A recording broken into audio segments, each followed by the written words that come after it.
السلام علیکم ورحمۃ اللہ وبرکاتہ۔ بسم اللہ الرحمن الرحیم۔ پاکستان زندہ باد۔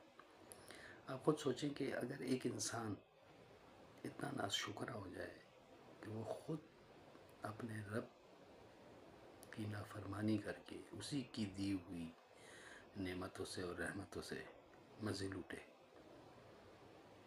فائدے اٹھائے، اس نے جو دماغ دیا، اچھا دماغ دیا، اس کا ناجائز فائدہ اٹھائے، اس نے اچھی صورت دی تو اس کا ناجائز فائدہ اٹھائے، اس نے جو زبان دی اس سے برائی پھیلائے، اس نے جو ٹیلنٹ دیا ہے اس کا غلط استعمال کرے، تو وہ انسان کسی پوائنٹ آف ویو سے بھی اس چیز کا حقدار بنتا ہے کہ وہ اللہ کے سامنے ہاتھ پھیلائے۔ ہم لوگ مسلمان دن میں 5 وقت نماز پڑھتے ہیں، مانگتے کیا ہیں؟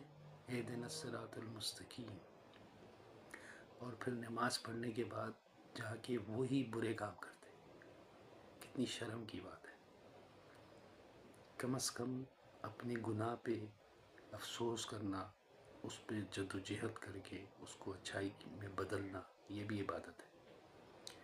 لیکن جو انسان 5 وقت نماز پڑھے، اللہ سے صراط مستقیم مانگے، اور پھر جا کے گناہوں میں پڑ جائے، پھر جا کے سودی کاروباروں میں پڑ جائے، پھر جا کے رشوتیں لینا شروع کر دے، تو مجھے تو یہ سمجھ نہیں آتی کہ یا تو وہ خود کو دھوکہ دے رہا ہے یا وہ اللہ کو دھوکہ دینے کی کوشش کر رہا ہے، جو وہ خود بھی سمجھتا ہے کہ یہ پاسبل نہیں۔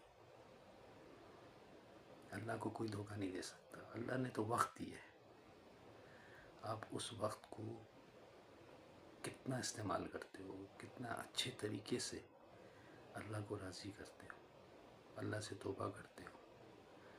یہ وقت اسی لیے نہیں ہے کہ آپ گناہوں میں پڑتے جاؤ اور پھر یہ سوچو کہ اللہ تو مجھ سے راضی ہے۔ میں شراب پیتا ہوں لیکن اللہ مجھ سے راضی ہے کیونکہ مجھے تو ہر چیز میسر ہے۔ میں ظلم بھی کر رہا ہوں پھر بھی مجھے ہر چیز میسر ہے۔ میں قتل بھی کر رہا ہوں، میں ڈاکے بھی ڈال رہا ہوں، میں سودی کاروبار میں بھی مصروف ہوں، لیکن میری دولت میں تو اضافہ ہو رہا ہے، کمی تو نہیں ہو رہی۔ میں زنا بھی کرتا ہوں، میں بے حیائیاں پھیلاتا ہوں، بے حیائیاں کرتا ہوں، لیکن پھر بھی میں خوش ہوں۔ تو یہ وہی بات ہو گئی جس طرح قرآن میں اللہ نے فرمایا کہ کافر سمجھتے ہیں کہ ہم جو برائی کرتے ہیں اگر ہم سے اللہ راضی نہیں ہے تو پھر اللہ ہمیں کیوں نعمتیں دیتا ہے؟ کیونکہ ان کا انجام برا ہے۔